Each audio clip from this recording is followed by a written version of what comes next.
Good morning to all of you dear students. आज मैं आपको जो फ्लेमिंगो बुक है 12th क्लास के लिए उसका जो लेसन 5 है इंडिगो, तो उसका थर्ड पार्ट मैं आज आपको करवाऊंगा। 2 पार्ट इससे पहले हो चुके हैं, आज हम इसका थर्ड पार्ट करेंगे। तो हम कहाँ पर पहुँच गए थे? The news of Gandhi ji advent. The news of Gandhi ji advent तो आपके एनसीईआरटी बुक है। तो इसमें हम कहाँ पर पहुँच गए हैं? The news of Gandhi ji advent,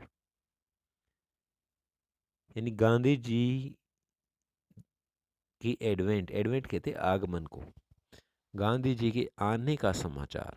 the news of Gandhi ji advent, advent किसको कहते हैं? आगमन। आगमन किसको कहते हैं? आना। तो गांधी जी के आने का जो आने की जो समाचार था, end of the nature of his mission, और वे किस कार्य के लिए आ रहे हैं। नेचर ऑफ हिज मिशन का मतलब होता है लक्ष्य, यानी उनका लक्ष्य क्या था। स्प्रेड क्विकली, ये बातें जल्दी से फैल गई थ्रो मुजफ्फरपुर, यानी मुजफ्फरपुर में ये बातें जल्दी से फैल गई। एंड टू चंपारण, और ये बातें चंपारण में भी फैल गई। जो चंपारण था तो चंपारण में भी ये बातें फैल गई। चंपारण कहाँ पड़ता है? बिहार में। तो बिहार में भी ये बातें फैल गई। Share क्रोपर्स from Champaran, share क्रोपर्स from Champaran, यानी चंपारण से जो शेयर क्रोपर थे, जो बटाईदार थे, began arriving on foot, began arriving on foot, उन्होंने पैदल आना शुरू कर दिया। एंड बाई कॉन्वेंस, या व्हीकलों के द्वारा आना शुरू कर दिया। टू सी देयर चैंपियन, अपने चैंपियन को देखने के लिए, अपने विजेता को देखने के लिए वे वहाँ पर आना शुरू हो गए। कहाँ पर आना शुरू हो गए? मुजफ्फरपुर में।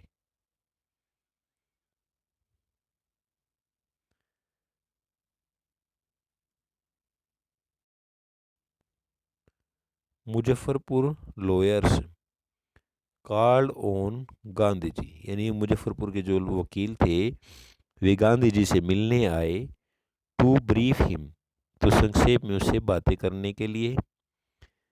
दे फ्रीक्वेंटली, वे अक्सर, फ्रीक्वेंटली अक्सर को कहते हैं, रिप्रेजेंटेड, प्रतिनिधित्व करते थे। पीजेंट्स ग्रुप, किसानों के समूह का। इन कोर्ट, यानी ये जो वकील थे ये किसानों के समूह का कोर्ट में प्रतिनिधित्व करते थे। They told him about their cases, they told him about their cases, तो उन्होंने अपने मुकदमों के बारे में बताया। And reported the size of their fees, अपनी फ़ीस का साइज भी बताया, भी हम कितनी फ़ीस ले रहे हैं इन किसानों से, तो वो भी वकीलों ने उनको बताया गांधी जी को। रिपोर्टेड मीन्स कहना, the size of their fees, यानी हम इससे कितनी फ़ीस ले रहे हैं, तो ये भी बताया। गांधी जी चाइल्डेड द लायर्स, गांधी जी ने वकीलों को डांटा। For collecting big fee from the share cropping, share croppers, यानी भी आप तो शेयर क्रॉपर से बहुत ज़्यादा फीस ले रहे हो, तो इस बात पर उनको डांटा। ही सेड, उसने कहा, I have come to the conclusion, यानी मैं इस निष्कर्ष पर पहुंचा हूँ। कंक्लूजन किसको कहते हैं? निष्कर्ष पर। That we should stop going to law courts, यानी हमें अदालतों में जाना बंद कर देना चाहिए। That we should stop going to law courts. Taking such, taking such cases to the court, यानी ऐसे मुकदमों को कोर्ट में ले जाने से डज लिटिल गुड, यानी फ़ायदा नहीं होता। ऐसे केसों को कोर्ट में ले जाने से फ़ायदा नहीं होता।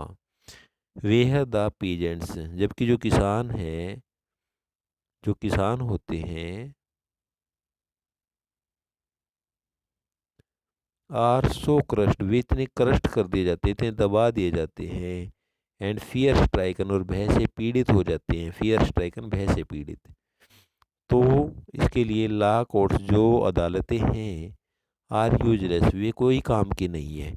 जब वहाँ जाने से किसानों को इतना डर लगता है, वे इतने दबाए जाते हैं, तो वहाँ जाने का कोई फ़ायदा ही नहीं है। द रियल रिलीफ, जो वास्तविक जो राहत होगी फॉर देम उनके लिए, फॉर देम उनके लिए, the real relief for them उनके लिए वास्तविक राहत क्या होगी, is to be free from fear, यानी उनको भय से आज़ादी मिल जाए, उनको भय से मुक्ति दे दी जाए, यही उनके लिए वास्तविक राहत की बात होगी।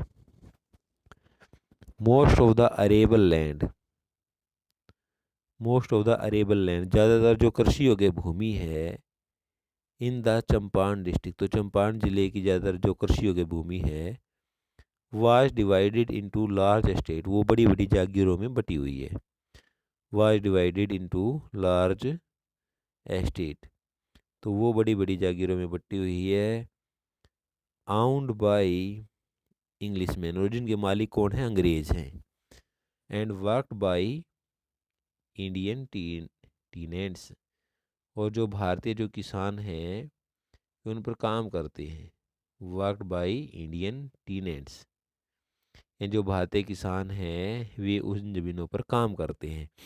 एस्टेट जो बड़ी बड़ी जागीरों को कहते हैं, और उनके मालिक कौन है, आउंड बाय इंग्लिशमैन, उनके मालिक कौन है, उनके मालिक अंग्रेज हैं, एंड वर्कड बाय, और उन ज़मीनों पर काम कौन करते हैं, इंडियन टीनेंट्स, यानी भारतीय किसान, टीनेंट्स किसको कहते हैं, किसान। द चीफ टीनेंट्स वैसे किराएदार होता है भाई, टीनेंट किराएदार, जो किराए पे लेकर भाई खेती करता है उसको किराएदार बोलती है, टीनेंट्स बोलती हैं, शेयर के ऊपर भी बोलते हैं भाई।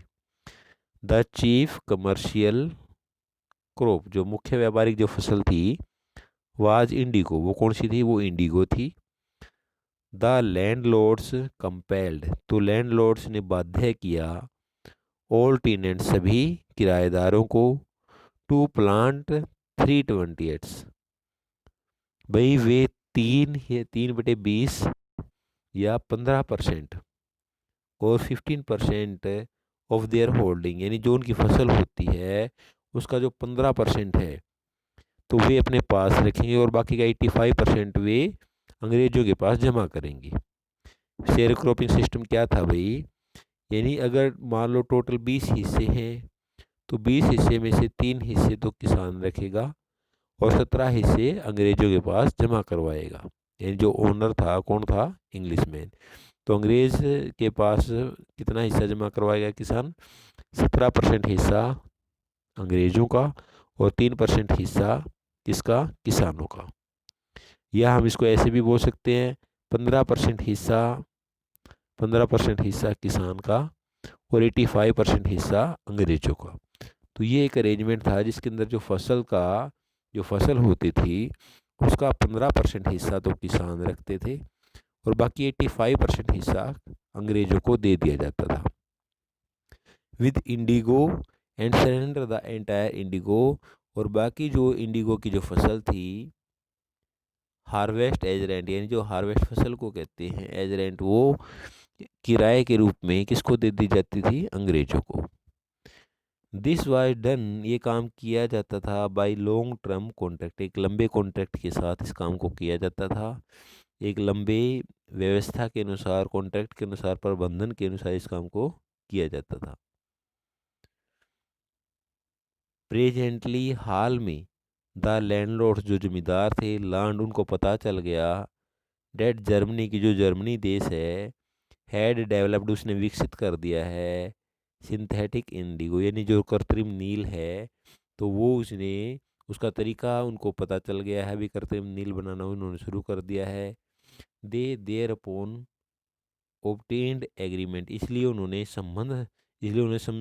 एग्रीमेंट प्राप्त कर लिया, ठीक है, भी अनुबंध प्राप्त कर लिया, फ्रॉम द शेयर क्रॉपर, किससे, किसानों से, टू पे देम, भाई भी उनको चुकाएं, कंपेंसेशन होता है क्षतिपूर्ति, for being released from the 15% arrangement, भाई हम आपको 15% का जो हमारा अनुबंध है उससे हम आपको आज़ाद कर देंगे, लेकिन इसके लिए आपको कीमत चुकानी पड़ेगी।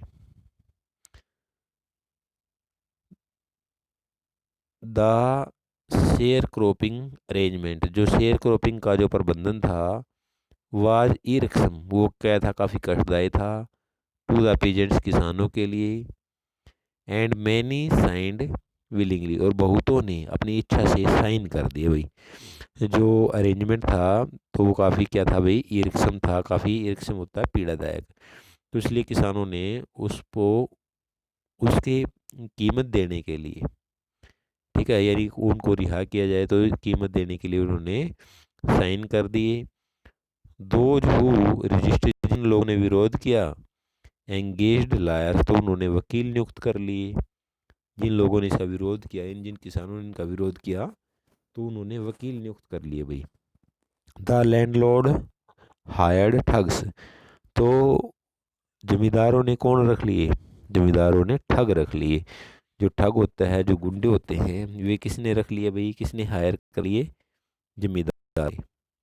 मीनवाइल, इस दौरान, the information about synthetic Indigo, जो कृत्रिम नील की जो सूचना थी, रीच्ड द इलिटरेट पीजेंट्स, तो वो अनपढ़ किसानों तक भी वो सूचना पहुंच गई।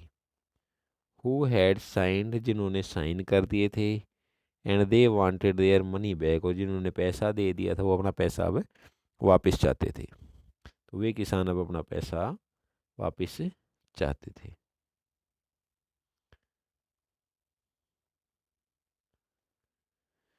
तो प्यारे बच्चों, कुछ साइड में क्वेश्चन भी दे रखे हैं भाई।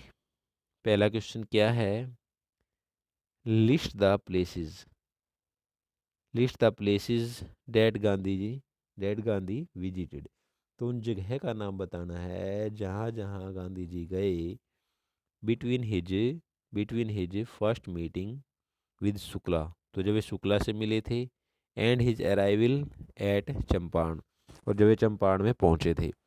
तो जब वे शुक्ला से मिले थे और उसके बाद जब वो चंपारण पहुंचे थे, तो बीच में क्या क्या किन किन स्थानों की उन्होंने यात्रा की, तो वे सभी जगह बतानी है। सेकंड क्वेश्चन है, what did the peasants pay the British landlord as rent, यानी जो पीजेंट्स थे, जो किसान थे, वे क्या कुछ चुकाते थे। व्हाट डिड द पीजेंट्स पे, यानी जो किसान है वो क्या चुकाते थे। द ब्रिटिश लैंडलॉर्ड, तो जो ब्रिटिश जमींदार थे, एज रेंट, किराए के रूप में। What did the British now want, अब ब्रिटिश क्या चाहते थे, अब अंग्रेज क्या चाहते थे। इंस्टेड एंड वाई, यानी इसकी बजाय। What would be the impact of synthetic Indigo, तो सिंथेटिक इंडिगो का क्या प्रभाव पड़ा on the on the on the prices of natural Indigo, जो प्राकृतिक जो नील था, तो उसकी कीमतों पर। सिंथेटिक इंडिगो का, यानी जो कृत्रिम नील बनाया गया था जर्मनी के द्वारा, तो उसके बनाने से क्या प्रभाव पड़ा नेचुरल इंडिगो पर। तो ये दो क्वेश्चन हैं, ये आपको शायद समझ में आ गए होंगे, पहले इनके बारे में बताया जा चुका है। यानी पीजेंट्स जो है वो 3% हिस्सा तो अपने पास रखते थे, और 17% हिस्सा जो है वो लैंडलॉर्ड्स को, यानी अंग्रेजों को दे देते थे। या हम ऐसा भी कह सकते हैं, तो वे जो भाई 15% अपने पास रख लेते थे, और 85% जो है वो किसको दे देते थे, 85% जो है वो अंग्रेजों को दे देते थे। ठीक है, तो ऐसा भी हम कह सकते हैं। तो कितना हिस्सा अपने पास रखते थे और कितना हिस्सा वे दे देते थे। तो ये अभी अभी क्वेश्चन बताया गया अभी आपको।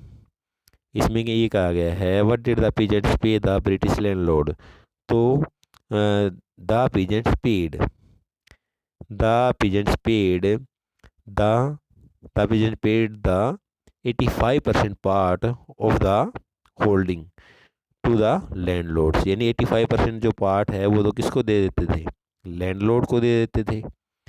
And they they took the they took only 15% parts of the holding to themselves, यानी अपने आप के लिए वे कितना पार्ट रख लेते थे, सिर्फ 15%, यानी 85% अंग्रेजों को दे देते थे और बाकी 15% खुद रखते थे। तो ये उनका क्या था, एक अरेंजमेंट था, एक प्रबंधन था। तो what did the British now want, अब ब्रिटिश क्या चाहते थे, तो ब्रिटिश क्या चाहते थे भाई, ब्रिटिश ये चाहते थे कि they want compensation they want compensation for being released them from the arrangement, यानी अगर आप इस अरेंजमेंट से मुक्ति चाहते हैं तो इसके लिए आपको हमारे कीमत चुकानी पड़ेगी, ऐसा वे चाहते थे।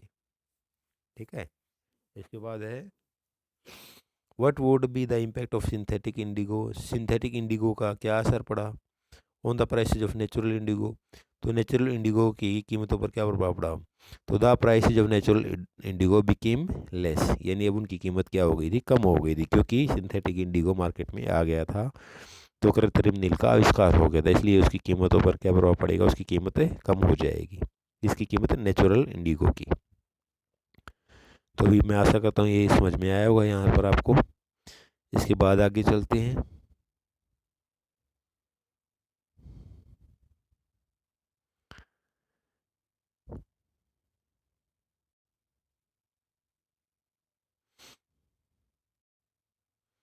At this point, at this point यानी इस पॉइंट पर गांधी अराइव्ड इन चंपारण, जो गांधी जी थे वे कहाँ पहुँचे, चंपारण में पहुँचे। जब ये बातें चल रही थी उस समय गांधी जी कहाँ पहुँचे, तो गांधी जी चंपारण में पहुँचे। उस समय गांधी जी कहाँ पर पहुँचे, चंपारण में। He began by trying to get the facts, और वो तथ्यों को प्राप्त करने की कोशिश करने लगे। ही बिगेन उन्होंने शुरू कर दिया, by he began by trying to get the facts, यानी सूचना इकट्ठी उन्होंने करनी शुरू कर दी। First he visited the secretary of the British landlord association, जो अंग्रेज जो ब्रिटिश जो जमींदार जो संघ है, तो उसके सेक्रेटरी के पास वे गए।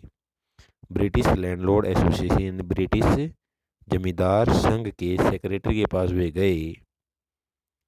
द सेक्रेटरी, जो सचिव था, टोल्ड हिम, उसको ये बताया गांधी जी को, that they could give no information, भाई हम आपको कोई सूचना नहीं दे सकते, टू एन आउटसाइडर, आप यहाँ के रहने वाले नहीं हो, इसलिए हम आपको कोई सूचना नहीं दे सकते। गांधी आंसर्ड, गांधी जी ने जवाब दिया, that he was no outsider, मैं कोई बाहर का रहने वाला नहीं हूँ। तो गांधी जी ने इस बात का जवाब दिया।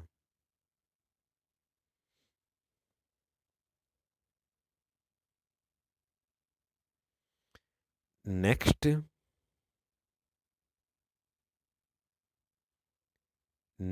Gandhi called on the British official commissioner, इसके बाद जो गांधी जी थे, जो अंग्रेज कमिश्नर था, अंग्रेज सरकारी कमिश्नर था, ऑफिशियल जो कमिश्नर था ऑफ द तिरहुत डिवीज़न, तो तिरहुत डिवीज़न का जो सरकारी जो आयुक्त था, ब्रिटिश ऑफिशियल जो कमिश्नर था, उसके पास भी गए।